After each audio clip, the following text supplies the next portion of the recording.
Bismillahirrahmanirrahim. Alhamdulillahirabbil alamin. Wa bihi nasta'in ala umurid dunya waddin. Asyhadu an la ilaha illallah, asyhadu anna Muhammadan 'abduhu wa rasuluh. Allahumma salli ala Muhammad wa ala ali Muhammad. Mari kita awali kajian kita dengan membaca Bismillahirrahmanirrahim. Kelanjutan kajian atau ta'lib kita, halaman 232, hadis yang ke-16.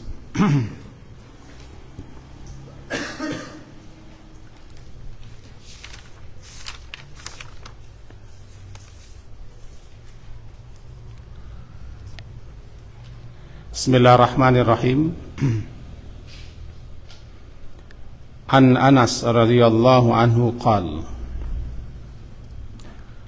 dari Anas, semoga Allah meridainya, dia berkata,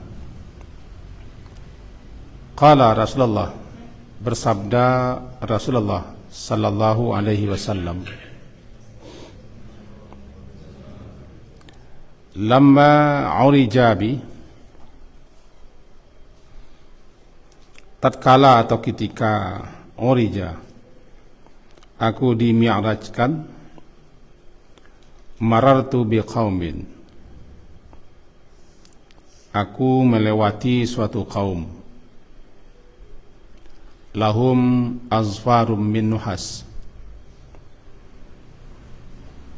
lahum, mereka memiliki atau mempunyai azfar, kuku-kuku, min nuhas, daripada tembaga.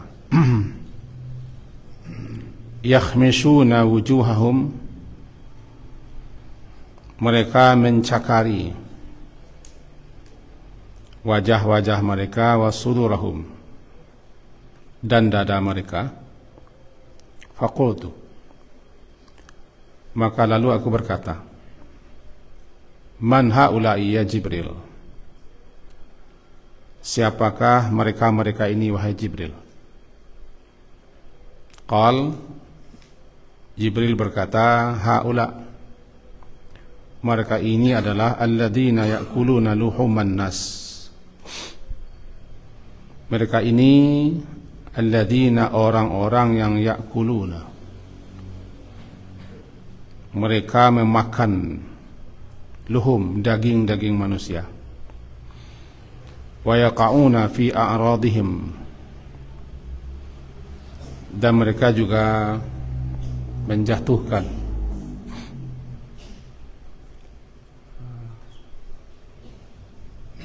kehormatan orang lain. Rawahu Abu Daud. Sekilas, karena masih ada kaitannya dengan 27 Rajab, nampaknya pas kaji kita dengan itu, bahwa di antara keistimewaan Nabi yang Allah anugerahkan kepada beliau, antara lain, kepada beliau diperlihatkan apa-apa yang terjadi dan bakal terjadi di akhirat sana nanti. Itulah keistimewaan Nabi. Termasuk ke dalam ayat yang bunyi linuriyahu min ayatina. Awalnya kan dapat di kita subhanalladzi asra bi'abdihi lailam minal masjidil harami ilal masjidil aqsa, dan seterusnya. Kelanjutannya linuriyahu, agar kami perlihatkan kepadanya Nabi itu, min ayatina, sebahagian daripada tanda-tanda yang menunjukkan kekuasaan, kebesaran kami. Antara lain, kepada beliau diperlihatkan dan dipertontonkan apa yang akan dialami oleh umat beliau, tepatnya nanti di akhirat. atau apa yang telah dialami oleh umat beliau yang telah meninggal di alam barzakh. Maka dalam perjalanan beliau, itu perjalanan Mi'raj dari Masjidil Aqsa menuju Sidratul Muntaha, sepanjang perjalanan itu beliau diperlihatkan berbagai macam hal. Malam ini karena kaji kita, taklim kita sampai memang pas di situ, itu antara lain kata beliau, lamma urija, ketika tatkala urija, di mi'rajkan, karena beliau tidak bisa sendirian, di mi'rajkan, dinaikkan dari Masjidil Aqsa menuju ke atas, namanya mi'raj. Aku melewati suatu kaum.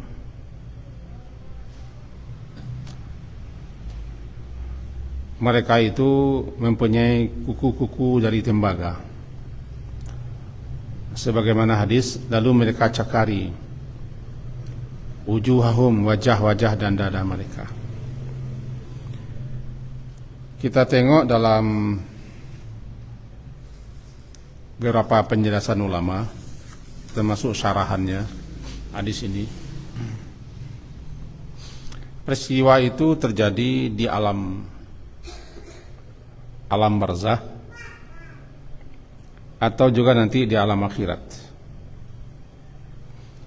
Sebab di alam barzakh itu alam di mana di situ berada para ruh-ruh yang sudah berpisah dengan jasad.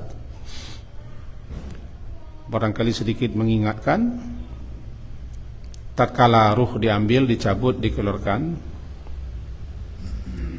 kemudian ruh itu dibawa oleh para malaikat untuk dilaporkan ke hadirat Allah.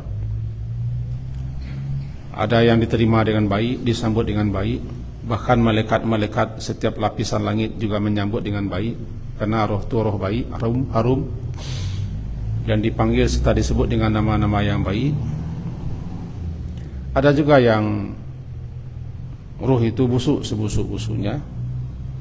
Ini pertanda ruh itu ruh orang yang banyak melakukan kedurhakaan, keingkaran, kemaksiatan, bahkan kekufuran. Busuk sebusuk-busuknya. Dan jasadnya kan dipendam di tanah, yang disebut dengan kubur.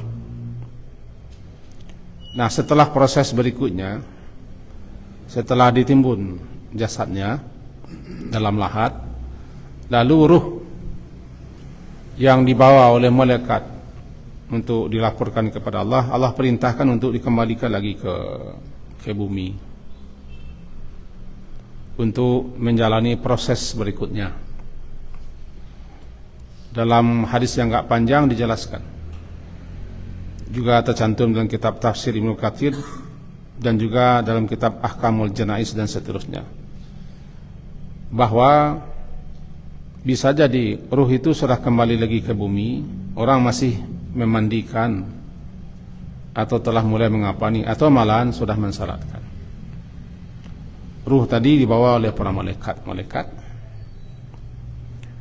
Nah, ketika ruh itu, ketika jasadnya main itu diusung, dipikul, dibawa untuk ke mana dia akan dikuburkan. Kalau ruh itu ruh yang baik-baik, dia berkata qaddimuni. Bahasa kitanya, mohon dicepatkan, disegerakan, aku diantarkan. Kata ruhnya. Karena ruh tadi ketika dibawa jasadnya di keranda, ruhnya berada di sekitar. Entah di sini, entah di sana, entah di mana. Katanya qaddimuni. Kita yang hidup tidak mendengar, tapi hewan-hewan mendengar. Yang tidak mendengar dua, kita manusia dan jin.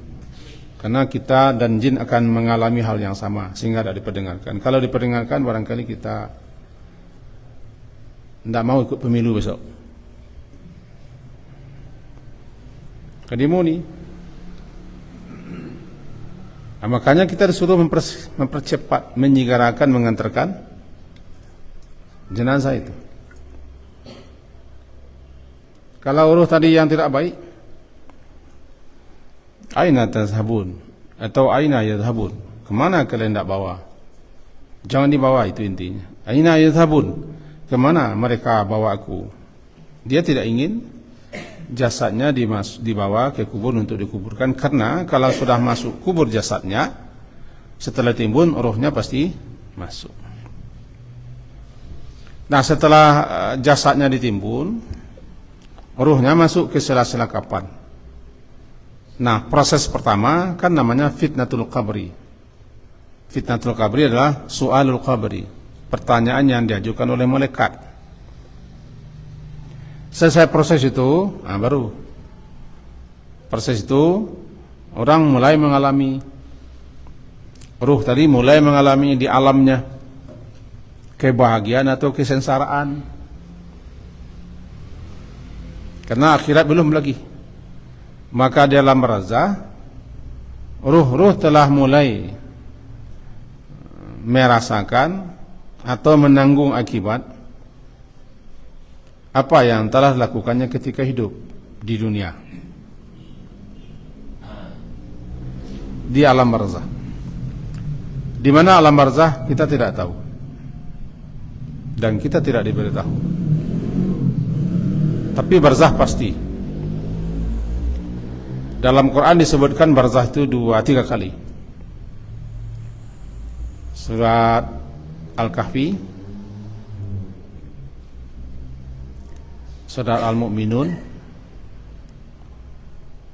Surat Al-Furqan, Surat Al-Furqan dan Surat Ar-Rahman 3, Al-Kahfi tidak. Nah, salah satunya Surat Al-Mu'minun itu, wa min waraihim barzakh. Di hadapan mereka sudah ada barzakh. Apa barzakh? Secara bahasa artinya kan pembatas, penghalang, penghambat, dinding yang menghalangi, membatasi antara dua sesuatu. Dikatakan di alam barzakh karena ruh-ruh yang berada di barzakh itu terdinding, terhambat, terhalang untuk kembali ke dunia. Nah, di sanalah mereka berada.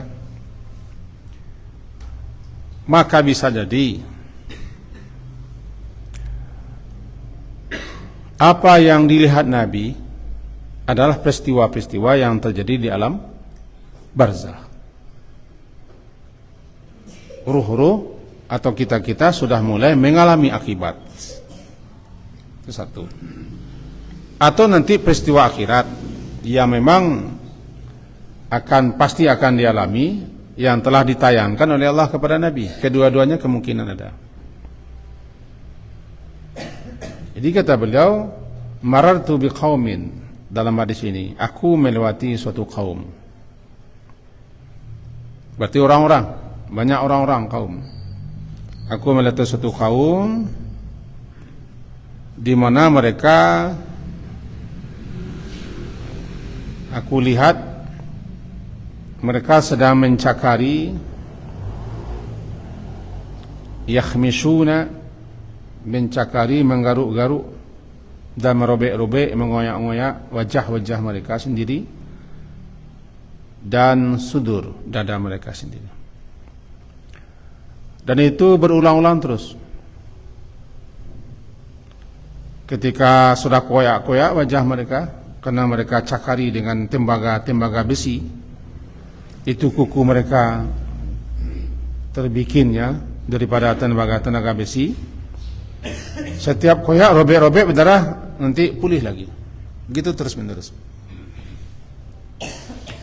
Ini bisa jadi apa yang dialami roh di alam barzakh yang kepada Nabi diperlihatkan.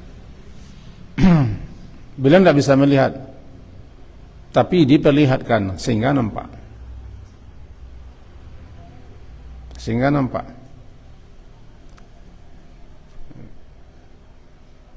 Atau itu terjadi nanti di neraka. Inilah azab, inilah siksa yang akan dialami oleh umatmu itu. Nah, ketika itu beliau melewati orang-orang sedang mencakari wajah-wajah mereka dengan tembaga, kuku-kuku yang terbikin daripada tembaga besi. Nabi bertanya kepada pengawal beliau atau pendamping beliau, itu Jibril. Beliau kan di Isra' Mi'raj kan dijemput oleh Jibril dan malaikat lainnya. ceritanya sering dibaca orang ketika Mi'raj ini. Tapi saya pesankan kepada kita semua, lebih khusus kepada anak-anak kita, hati-hati membaca kisah-kisah yang dibumbui oleh cerita-cerita yang tidak berdasar. Karena juga bertebaran di sana sini hadis palsu, hadis naif tentang kisah-kisah seperti kisah Isra Mi'raj. Itu bagi kita para penceramah juga harus hati-hati, baca betul dulu, pelajari betul, selidiki dulu hadis-hadisnya, atau tanya atau minta pendapat orang yang ahli apakah ini kisahnya sudah benar atau belum. Sebab ancamannya nanti kita bohong, berdusta atas Nabi, bahayanya di neraka. Falyatabawa maq'adahu minan nar, maka hendaklah dia mempersiapkan tempat duduknya di neraka, siapa yang berdusta atas nama Nabi. Jadi kami para penceramah, tukang gaji, karena asik bercerita, orang pun terkesima dan persona, tanpa sadar kita malahan menyampaikan kisah-kisah yang memang dikeragui dasarnya. Ancamannya kepada kita, karena kita sudah melakukan penyimpanan sejarah. Nah, seorang kalau orang beriman, dia beriman, hatinya rindu untuk mengetahui ilmu yang sebenarnya, mereka tidak perlu dibumbu-bumbui cerita, mereka terima.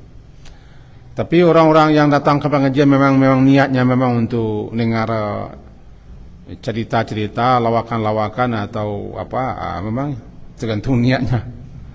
Orang kalau memang ingin untuk ilmu, tidak perlu dipanjang-panjangkan kisah-kisah yang tidak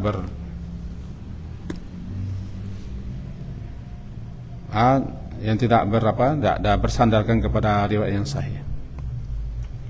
Maka kita sampai kepada anak kita, banyak anak-anak kita yang bisa jadi di antara mereka nanti menjadi penceramah, menjadi muballigh, menjadi dai atau ulama. Kita doakan, amin. Hati-hati kalian, jangan mengandalkan pandai bicara, nanti berbahaya. Yang penting ilmunya dulu. Jangan bicaranya dipelajari tapi ilmunya tidak ada. Akibatnya nanti orang mengolah kata, melatih untuk berorasi, sehingga dia pintar membangkitkan semangat massa, tanpa sadar dia tidak berilmu. Kalau sudah berilmu, ya keluarkan saja ilmunya, sudah orang dengar itu. Pelajari nanti kiat-kiat menyampaikan, kiat-kiat pidato, kiat-kiat berceramah, sudah. Tapi yakinlah, orang kalau sudah alim, sudah berilmu, sudah faqih, dan pendengarnya memang ingin berilmu, mereka tidak butuh kepada cerita-cerita untuk menina-bobokkan. Itu orang-orang yang memang ngajinya memang sebaca untuk ngaji 3 kali setahun. Tahun baru Hijriah, Maulid Nabi, Isra Mi'raj. Itu ya. Nah, kenapa kesana kita menyimpang? Ya ini tadi tentang Mi'raj.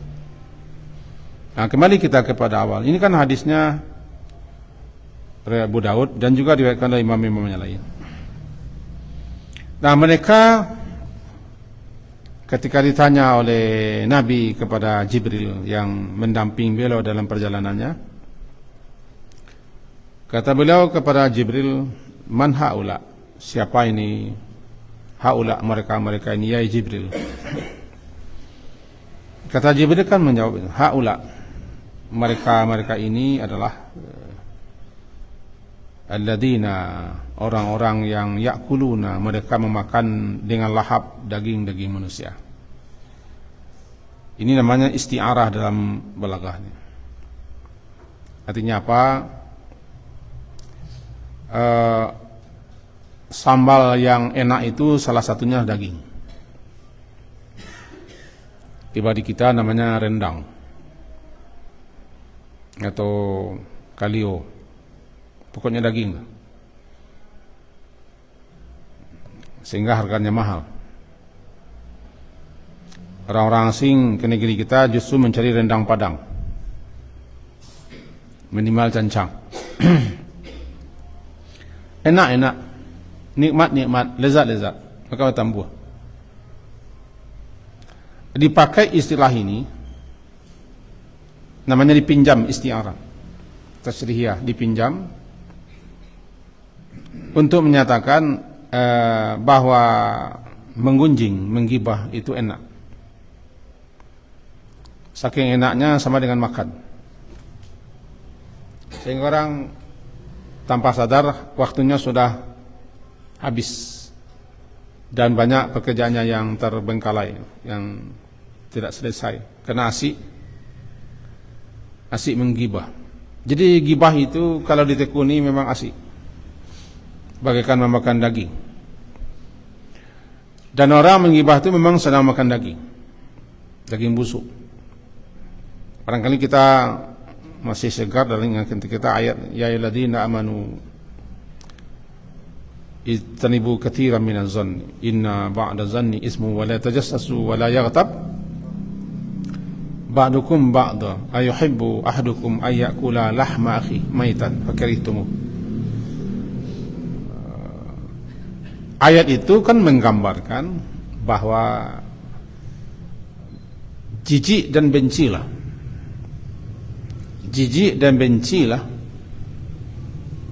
menggibahi, menggunjingi sesama saudara muslim, sebagaimana jijiknya, bencinya kalian memakan daging bangkai saudaramu. Itu kan gambarannya untuk harus jijik, harus muak, tidak mau untuk menggunjing, sebagaimana tidak maunya kita memakan lahma akhi maitan, daging itu daging saudara, daging itu sudah jadi bangkai 3. Fakarihtumu, kamu jijik, kamu benci, ya maka bencilah menggunjingnya, sebagaimana bencinya kamu memakan bangkai. Bangkai itu bangkai saudara kita sesama muslim. Kalau dalam konteks ini disarahkan ulama, ini bukan jijiknya, enaknya nih. Begitu enaknya bergunjing, menggibah, bercerita, membicarakan kekurangan orang, aib orang, dan seterusnya. Sama dengan begitu lahapnya makan, apalagi orang yang kelaparan.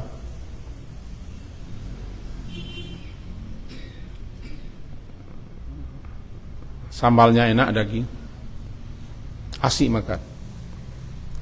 Kadang-kadang sampai sangih. Bukan sangir, sangir. Sangir ke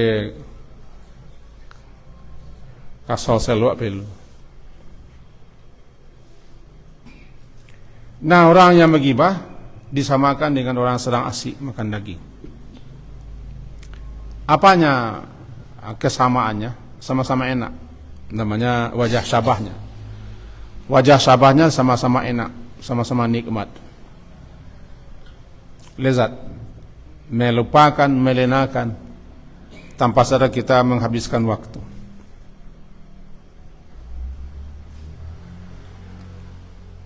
Dikatakan Jibril, inilah orang-orang yang memakan daging-daging manusia. Siapa itu? Itu orang yang menggibah, menggunjing, menyebut, membicarakan aib, kekurangan, cacat saudaranya di belakang. Kaji kemarin kan namanya ghibah. Ghibah gaib, membicarakan orang ketika dia tidak ada di depan kita, namanya dzikruka akhaka bima yakrah.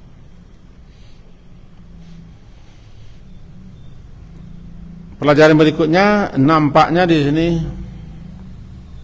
salah satu iqab, sanksi hukuman yang disegerakan di seberang kematian setelah seorang meninggal dan wafat adalah ghibah. Sejalan hadisnya,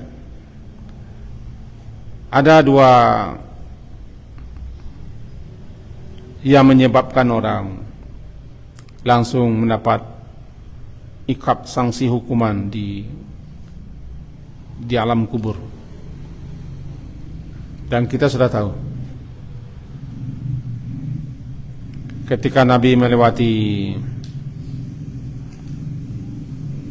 dua kubur, beliau berkata kepada sahabat, ini innahuma yu'adzaban, dua penghuni kubur ini sedang disiksa, diazab.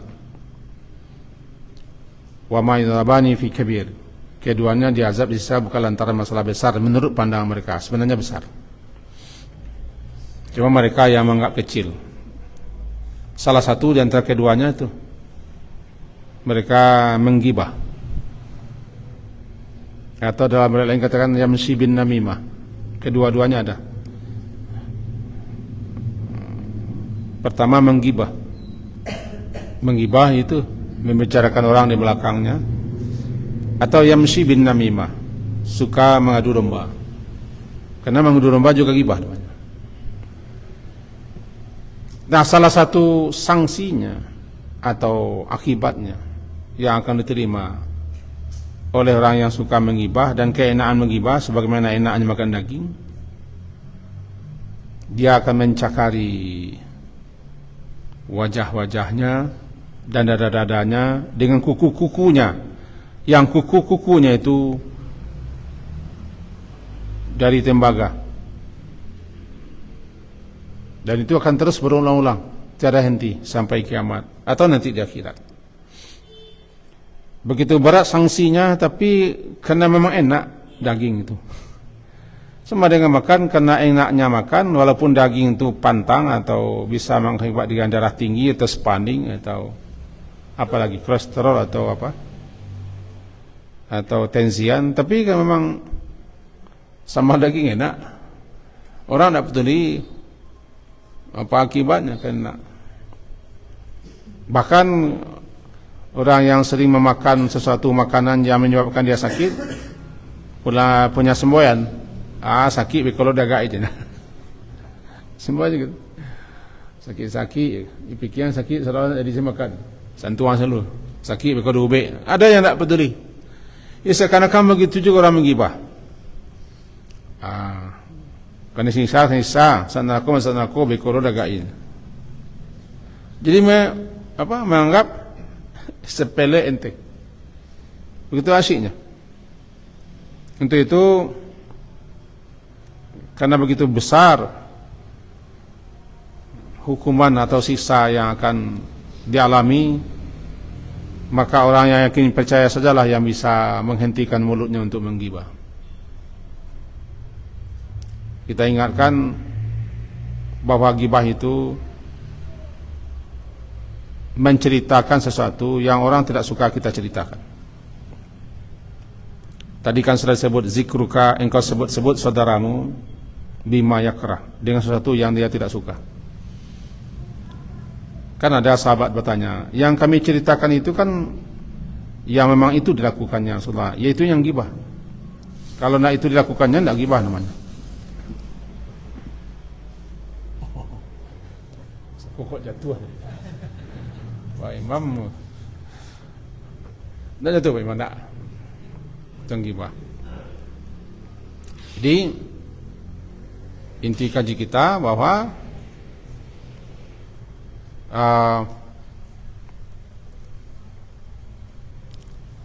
kalau kita bicarakan sesuatu yang tidak dilakukannya, itu bukan gibah. Namanya buhtan, kebohongan besar. Kebohongan besar kan? Dia tidak berbuat, dia tidak lakukan, atau dia tidak ada, namanya menuduh. Atau bisa puncaknya itu ifkun, memutarbalikkan fakta, hoax. Nah, sekedar untuk menyadarkan dan mengingatkan kita, larilah daripada gibah itu, sebagaimana larinya daripada harimau atau singa. Karena siapa yang menggibah, dia akan diterkam oleh singa. Kalau ada orang mengajak kita untuk gibah, stop saja. Kalau tidak mau dia di stop, ya kita lari. Jangankan ghibah, sedangkan laga saja kita sudah boleh menghindar. Wa idza marru bil lagwi marru kirama. Kalau ada orang berkata-kata yang tidak ada manfaat, tidak ada faedahnya, ya kita tinggalkan saja dengan cara yang baik. Apalagi yang dibicarakannya adalah menggunjing, menuduh, membongkar aib dan seterusnya. Ini sangat berbahaya. Itu yang pertama. Yang kedua namanya yaqauna fi aradihim. Mereka ini di samping menggibah juga melakukan perbuatan-perbuatan yang dapat menjatuhkan kemuliaan, kehormatan, harga diri, martabat sesama muslim. Kapan saja kita berbicara yang tujuannya untuk menjatuhkan orang, kehormatannya, harga dirinya, kemuliaan di tengah masyarakat, ini sangat berbahaya. Karena al-jaza'u min jinsil amal. Seseorang juga nanti akan menerima balasan sesuai dengan jenis amalan yang dikerjakannya. Kita ambil contoh. Salah satu nama neraka kan hutama. Kalla la yumbadanna fil hutama. Utama itu secara bahasa hatama ya. Kalau kita terjemahkan bahasa kita menghancur-hancurkan sampai cair. Menghancurkan sesuatu sampai cair, remah-remah, potong-potong, kecil-kecil, tama. Lalu dinamakan salah satu nama neraka yang utama, karena siapa saja yang masuk karenanya pasti dilumatnya sampai hancur, tapi tidak mati. Ya. Disiksa sampai hancur-hancuran. Cuma setiap kali tubuh mereka itu hancur, ya normal lagi. Karena mati tidak ada. Liyazuqul adab. Kenapa? Awal ayatnya kan wailul likulli humazatil lumazah. Orang terjemahkan bahasa kita kan pengupat dan mencela. Mengupat dan mencela itu adalah menjatuhkan, mencabik-cabik, menghancur-hancurkan kemuliaan orang. Mengupat di belakang, mencela di depan. Apalagi orang ini tidak salah, lalu kita cari kesalahannya, lalu kita lemparkan tuduhan kepadanya, berarti hancur dia, jatuh dia.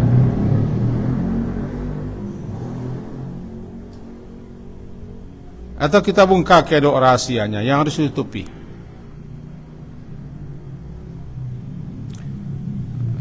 Maka karena itu kerja kita menghancurkan orang. Apanya yang kita hancurkan? Akhiratnya, kehormatannya, harga dirinya, kemuliaannya.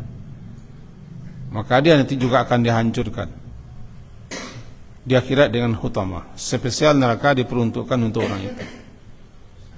Kalla, sekali-kali jangan. Jika kalian tidak berhenti berbuat seperti itu, melakukan itu, layun badan, kalian akan dilemparkan dengan menjijikkan ke dalam hutama. Namanya al-jaza' min jinsil amal.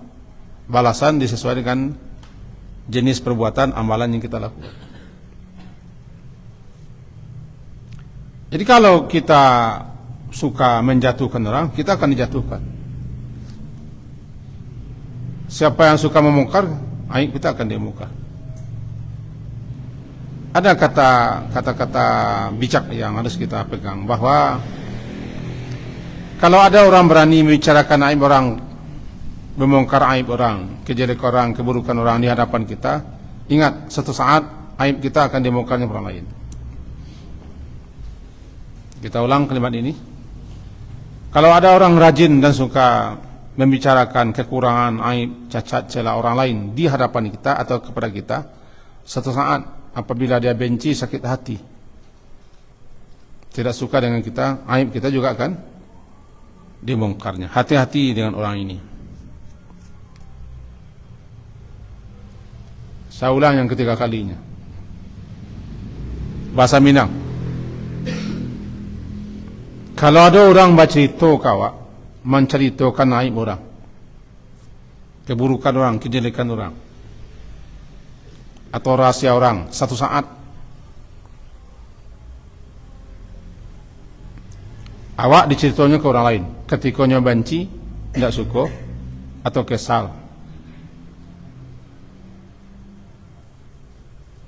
pasti sesaat kita akan ada kalanya tidak baik dengan dia, dia akan bongkar lagi. Bisa jadi kita juga pernah melakukannya, kan bisa jadi. Maka diancam dengan seberat-berat ancaman. Pertama dengan mencakari wajah-wajah dan dada-dada dengan cakar tembaga yang tidak tanggung-tanggung, dengan cakar tembaga. Tapi tidak mati. Di neraka kan tidak ada mati. La yamutu fiha wala yahya. Mati tidak, hidup tidak. Minta mati pun tidak diperkenankan. Dalam Quran surah Az-Zuhruf tidak salah. Para penghuni neraka memanggil-manggil malaikat penjaga neraka itu, malaikat Malik. Ya Malik, mohonlah Tuhan mematikan kami saja. Tak tahan ini. Tidak ada mati. Tidak ada mati-mati.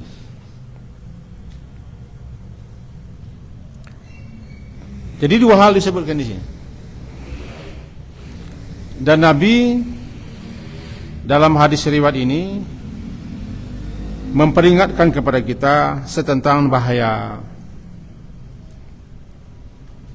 memakan daging manusia dan bahaya menjatuhkan kehormatan manusia. Nanti menyesal. Dalam riwayat lain disebutkan setelah itu Nabi melanjutkan perjalanan beliau. Lalu ata ala hujrin saghirin. Beliau beserta Jibril mendatangi suatu lubang kecil dalam perjalanan Mi'raj itu. Hujrin saghirin. Yakhruju minhu thawrun azim. Dari lubang kecil itu keluar sapi yang sangat besar. Sapi Jawi yang sangat besar.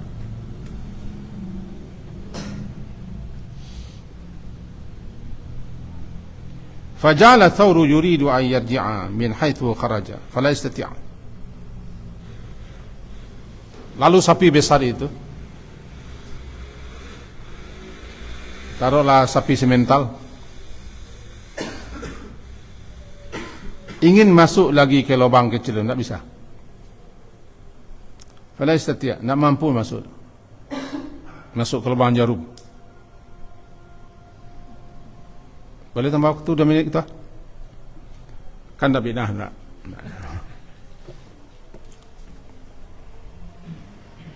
Kata Rasul dalam riwayat itu, "Maza ya Jibril?" Ini apa lagi nih Jibril? Apa lagi ini? Dijawab, "Hadar rajulu min ummatika." Ini adalah daripada umatmu juga, ya Muhammad. Yaitu yatakallamu bil kalimah al-azimah. Dia berbicara dengan satu patah kata, tapi kata itu sangat dahsyat risiko dan bahayanya serta akibatnya. Summa yandam, lalu dia menyesal alaiha, menyesal dia sejadi-jadinya atas terlompat mulutnya mengatakan sesuatu. Yandam, menyesal. Fala yastati'u ayyurad, fala yastati'u, dia tidak mampu lagi untuk menariknya, ayyuraddaha, tidak mampu lagi. Seperti itulah gambaran orang yang sudah terlanjur mengucapkan kata, tentu termasuk ke dalamnya memfitnah, menggunjing, menuduh, menyebut rahasia orang begini, terlanjur lalu menyesal. Disamakan dengan sapi besar keluar daripada lubang jarum, lalu sapi itu ingin masuk lagi ke dalam lubang, tidak bisa. Sebagaimana itu pula orang yang sudah terlanjur keluar daripada mulutnya perkara besar yang disesalinya, tapi tidak ada gunanya penyesalannya, tidak ada berarti. Kenapa? Sudah terlompat. Makanya sebelum bicara pikir-pikir dulu apa yang akan bicarakan. Istilahnya begini, jirahatus sinan laha iltiam. Luka yang diakibatkan oleh pedang tajam, oleh celurit, oleh carok atau pisau, suatu saat bisa sembuh. Bisa sembuh. Jirahatus sinan laha iltiam. Tapi wala yaltamu majarah lisan. Tapi luka yang diakibatkan oleh pedang, oleh pisau, tidak akan ada pernah sembuhnya, karena dia akan terus teringat. Makanya hati-hati kalau bicara, apalagi kalimat itu menuduh. Suatu saat akan disesali. Besok ini tanggal 14 Februari akan banyak orang yang menyesal semenjak-nyesalnya karena mulutnya sudah keluar, gara-gara mempertahankan calon masing-masing, kiranya calon kita tidak terpilih. Nah, bagaimana jejak digital itu nanti akan disesalinya. Nah, kini kau tunjuk barago.